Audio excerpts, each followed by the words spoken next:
존경하고 사랑하는 국민 여러분, 안녕하십니까? 국민의힘 구리시 당협위원장 나태근입니다.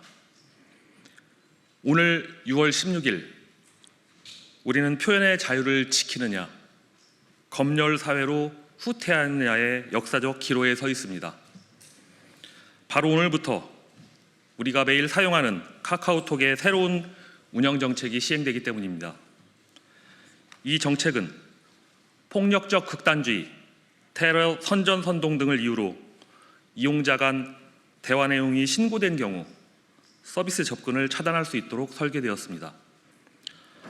표면적으로는 범죄 예방을 내세우지만 그 기준이 불명확하고 추상적이며 사적인 대화까지 통제하여 정치적 검열, 사전 검열로 악용될 수 있는 위험한 단초가 됩니다. 여러분 상상해 보십시오. 단톡방에서 정치 얘기를 나누다가 누군가의 신고로 수사 대상이 되는 상황을, 친구와의 농담이 극단주의로 해석되어 계정이 정지되는 상황을, 정부 정책에 대한 비판적 의견이 허위 정보로 규정되어 처벌받는 상황을, 이것이 바로 지금 우리 앞에 닥친 현실입니다. 그래서 저는 오늘 이 자리에 섰습니다.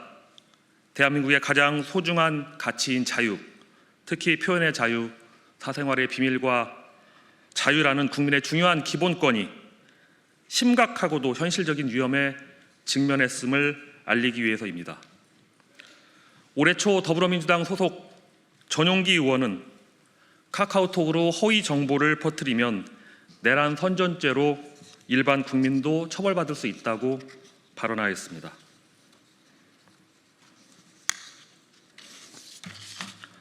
저는 민주당이 추진하고 있는 온라인 플랫폼에 대한 과도한 규제가 우리 국민의 자유로운 대화를 사전에 감시하고 통제하면서 얼마나 위축시킬 수 있는지 깊이 우려했습니다.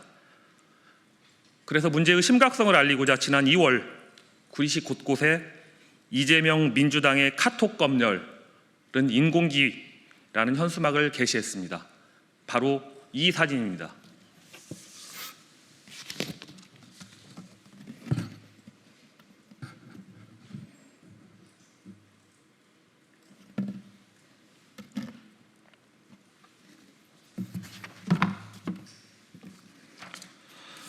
여러분, 북한은 세계 최악의 반민주적인 검열 국가입니다.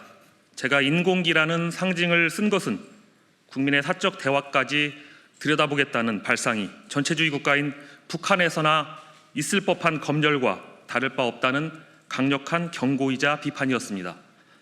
이에 민주당은 저를 형사 고발하였습니다. 당시 당대표였던 이재명 대통령의 민주당은 이 현수막에 대해 허위사실로 명예를 훼손했다고 주장하며 수사를 의뢰한 것입니다. 저는 묻고 싶습니다. 이재명 대통령님, 정치적 표현의 자유가 무엇인지 정말 모르십니까? 저의 현수막은 검열 가능성에 대한 정치적 의견을 표명한 것일 뿐 허위사실을 적시한 것이 아닙니다. 그 표현이 불편하다고 해서 입틀막하고 고발을 남발한다면 우리는 결국 전체주의의 길로 들어서게 됩니다. 저는 국민의힘 소속 당협위원장으로서 자당의 정책을 홍보하고 여당의 정책에 대해 비판해야 할 책임이 있습니다. 국민의힘의 카톡 검열 금지법까지 발의된 상황에서 저는 민주당의 정책이 가져올 위험성을 국민에게 알리기 위해 현수막을 통해 정치적 의사표현을 전달한 것입니다. 심지어 저는 이 현수막을 설치하기에 앞서 관할 선거관리위원회에 법률적 검토를 의뢰하였고 공직선거법상 아무런 문제가 없다는 답변을 받았습니다.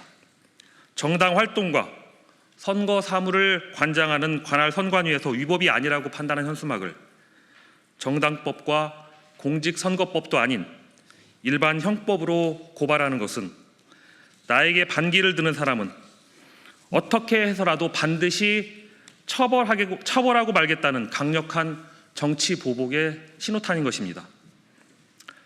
지난 대선 당시 정치 보복이 없을 거란 이재명 대통령 후보의 발언은 이제 대통령이 된 후에는 더 이상 유효하지 않게 된 것입니까?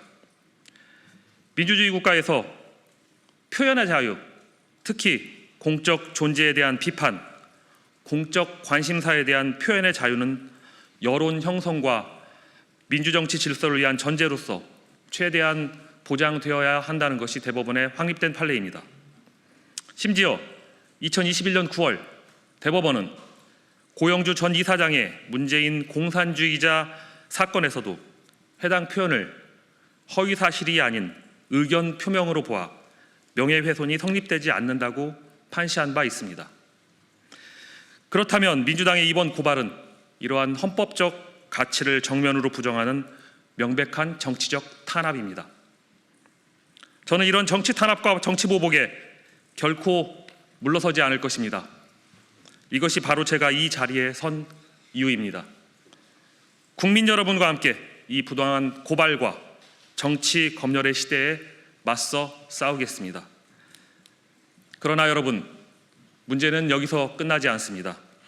저 한 사람에 대한 고발은 단지 시작일 뿐입니다.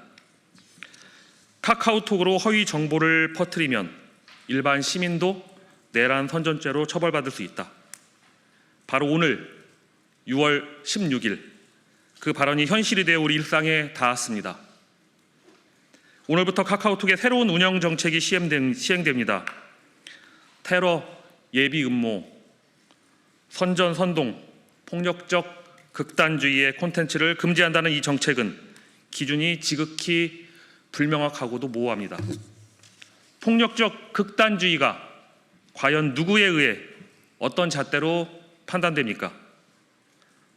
정당한 비판적 목소리나 정치적 의견마저도 이 틀에 끼워 넣는다면 결국 국민들이 서로를 감시하게 되고 신고에 따라 대화가 검열당할 수 있는 구조가 되는 것입니다. 민주주의의 대전제는 국민을 믿는 것입니다. 국민 각자가 스스로 정보를 판단할 능력과 권리가 있다는 믿음 없이 어떻게 민주주의가 존속하겠습니까? 국민을 미성숙한 존재로 여기고 권력이 일일이 교정, 통제해야 된다는 발상, 그 뿌리에는 국민에 대한 불신과 멸시가 깔려 있습니다. 이재명 대통령과 민주당에게 묻겠습니다. 과연 이 나라의 주권자가 누구입니까? 국민을 통제하고 길들이려는 사람입니까? 과거 독재 정권이 자행했던 언론 검열과 무엇이 다릅니까? 입을 열기 전에 검열부터 걱정해야 되는 사회에서는 어떠한 창의도, 진실도, 상식도 살아남을 수 없습니다. 우리 국민 모두는 그런 사회를 원치 않습니다. 표현의 자유가 사라지면 민주주의도 함께 사라집니다. 그래서 저는 싸우는 것입니다. 저는 민주당을 이끌었던 이재명 대통령의 부당한 고발에 결코 위축되지 않을 것입니다. 저 한 사람의 목소리는 막을 수 있어도 자유를 향한 대한민국 국민의 목소리까지 막을 수는 없을 것입니다. 저는 저의 모든 것을 걸고 이 싸움의 선봉에 설 것입니다. 감사합니다.